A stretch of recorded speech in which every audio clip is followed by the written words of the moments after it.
తాయతోళ్ళకి తెలుసు, అవిలా మనకు అవసరం లేదు. మన రాష్ట్రాన్ని ఆ పరిస్థితి తీసుకొచ్చినటువంటి పోయిన ముఖ్యమంత్రి గారు జనాలు మళ్ళా ఈ మార్పు కోరినారు. ఇప్పుడు ఎవరు మార్పు కోరినారు? చంద్రబాబు నాయుడు అయితే మనకు అమరావతి అన్న కడతాడు, ఉద్యోగాలు వస్తాయి. ఇంకొకటి ఏంది ఆయన చేసినది? అసెంబ్లీలోకి 25 మందిని గెలుచుకొని అసెంబ్లీలో పోతే ఇదే చంద్రబాబు నాయుడిని ఏడిపించినారు. ఎందుకు ఏడిపించారంటావు? అది ఆయన తెలుసుకోవాలి. ఎవరు తెలుసుకోవాలి? చంద్రబాబు నాయుడు తెలుసుకోవాలా. ఎందుకు తెలుసుకోవాలా?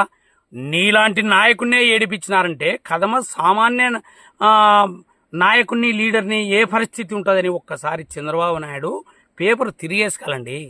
తిరిగేసుకొని చూసుకో. మనం అదే ఏదో జైలు కూడా వేశారు కదా. జైల్లో నంద్యాలలో సభ చేస్తున్నాగానే వచ్చి పట్టుకున్నారు. రాత్రి ఎంతో మంది మహిళలు, పొట్టెగాళ్ళు, చదువుకునేళ్ళు, ఎక్కడెక్కడో ఇతర దేశాలలో ఉద్యోగం చేస్తూ కూడా ఏడ్చినారు. నీ కొరకు జ్యోతులు ముట్టించి, తపలలు కొట్టి, తాళాలు కొట్టి, దేవునికి మొక్కి ఇటువంటి రకరకాల సృష్టించినటువంటి అన్ని నీకే చేసినాడు. ఇటువంటివన్నీ నువ్వే తెలుసుకోలేకపోయి ఈరోజు ఇప్పుడు మళ్ళా 2024లో గెలుచుకున్నావు నువ్వు. మళ్ళా జనాల్ని మనకు పక్క ఆపోజిట్, పక్క ఎదురు పోతే తన్నేటువంటి పరిస్థితి. అది అంత వైసీపీలోనే ఓట్లు వేయనీయలే. ఆయన దాంట్లో నువ్వు ఓట్లే ఎంచనీయలే. అటువంటి వాళ్ళని నువ్వు చేర్చుకుంటున్నావు. ఇప్పుడు సాధారణమైన నిజమైన కార్యకర్త ఏమైపోయినాడు? ఏమైపోవాలా? రేపు నువ్వు నెక్స్ట్ గెలిచ నీకు అవకాశాలు ఉండవు. నీకు అంటే అసలైన నమ్మడం లేను, ఒరిజినల్ మంచిని నమ్మడమే లేదు. మళ్ళీ ఎవరు ఓట్లేస్తారు? మళ్ళీ వీళ్ళు ఇదే టీవీలో ఉంటారు, మళ్ళీ వీళ్ళు కూడా చంపేస్తారు. ఎందుకు వస్తారండి? రేపు మళ్ళీ ప్రభుత్వం అక్కడ వెళ్ళిపోతారు.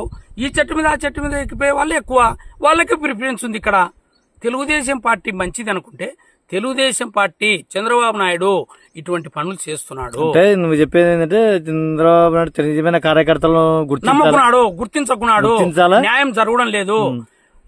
మనకు పక్క ఆపోజిట్ ఉండి మనని తన్నించుకొని నీ ప్రభుత్వంలో 2019లో గెలుచుకుంటే 2024 వరకు ఉండేటువంటి ప్రభుత్వంలో నీ వాళ్లకు ఎన్ని కేసులు పెట్టి ఎంతమందిని తన్ని చేన్లు గుంజుకొని నానాక అవసాట్లు పడి ఎన్నో నానాక రోతలు పడితే ఈ రోజు నువ్వు గెలుచుకొని మళ్ళా నాయకులు నమ్మకుండా ఎవరినో నీ పార్టీలోకి చేర్చుకుంటే మాకేడ ప్రిఫరెన్స్? లోకేష్ సార్ ఏమో బుక్కులు రాసుకున్నారు. చెప్తండి, లోకేష్ గారు ఏం చెప్పినాడు? ఇవ్వగలమని తిరిగినాడు. వేలాది మంది పనులు ఇడిచిపెట్టి, పాటలు ఇడిచిపెట్టి ఆయన పాదయాత్ర జున్నీకే పోయినారు. లోకేష్ గారు ఏం చేసినాడు?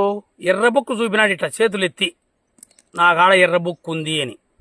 ఇవాళ కర్రె బుక్ అయిందో పసుపు బుక్ అయిందో తెలియదు, ఎర్ర బుక్ ఏడబెట్టుకున్నాడో కూడా తెలియదు. ఏం చేస్తున్నాడు? ఆయననే దండేసి లోనికి పిలుచుకుంటున్నాడు. లోకేషే వైసీపీ లీడర్లు, నాయకులు, వీళ్ళు ఏం చేసినారంటే మేము ఓట్లు జనాల్ని నమ్మించి మోసం చేసి ఓట్లు వేయించుకొని అదేనా డైరీలో రెడ్ బుక్ రాసుకునేది. ఏం రాసుకున్నాడో నేను వాళ్ళని చేర్చుకోవాలనేటువంటిది రాసుకున్నాడేమో. ఎవరు? లోకేష్ సార్ గారు నేను ఓడిపోతే నేనేం చేయలేను, గెలిచినా అనుకో నాకు ఆపోజిట్ గా తిరిగిన వాళ్ళని చేర్చుకుంటా అని రాసుకున్నాడు ఆయన. ఊకే ఎర్ర బుక్ చూపినాడు. నిజమైన కార్యకర్తను నమ్మకుండా బయట పెట్టి వాళ్ళని చేర్చుకొని దండలేసి ఒళ్ళేలు కప్పుతున్నారు.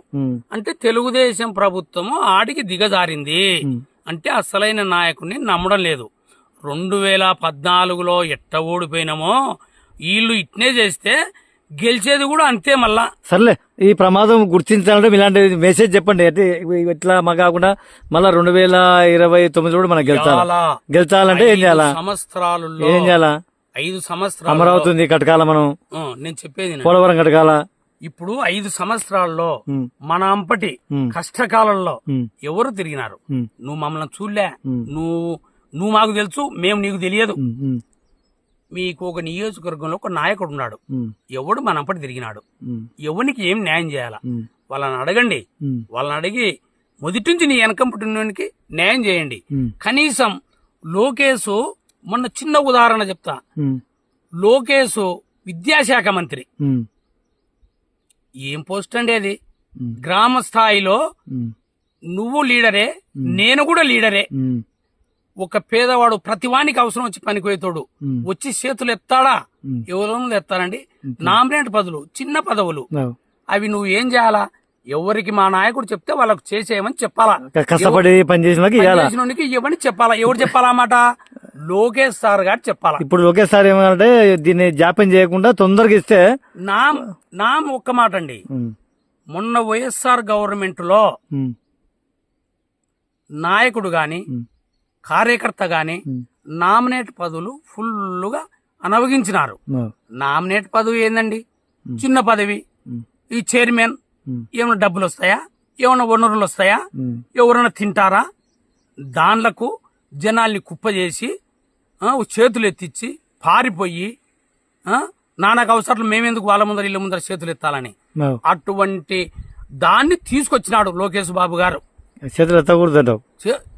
ఎలక్షన్ పల్లెటూరులో జరగవండి, ఆపత్తులు వస్తాయి. విద్యా కమిటీలో నువ్వు ఫలానోడు లేకుంటే అట్లా కూడా వదిలే. నీకు అట్లా నీకు ఇష్టం లేదు. ఈ క్లెవర్ ఎవరు? ఈ స్కూల్లో ఎవరు? వాళ్ళ తల్లిదండ్రులకి ఇచ్చేయి, వాళ్ళు ఉంటారు. నామినేట్ వాళ్ళు మొన్న ఇది సొసైటీలు గాని ఈ నామినేట్ పదవులు అనేటువంటిది అస్సలు ఇంతవరకు 5 ఏళ్లలో జరిగిన పాపాన ఒళ్ళే. ఎన్నడే గాని వైఎస్ జగన్మోహన్ రెడ్డి గారు ఉన్నప్పుడు ఇవి అస్సలు జరగనేలే. విద్యాశాఖ మంత్రి నుండి నువ్వు చేయలేని పరిస్థితి తీసుకొచ్చిన లోకేష్ బాబు గారు.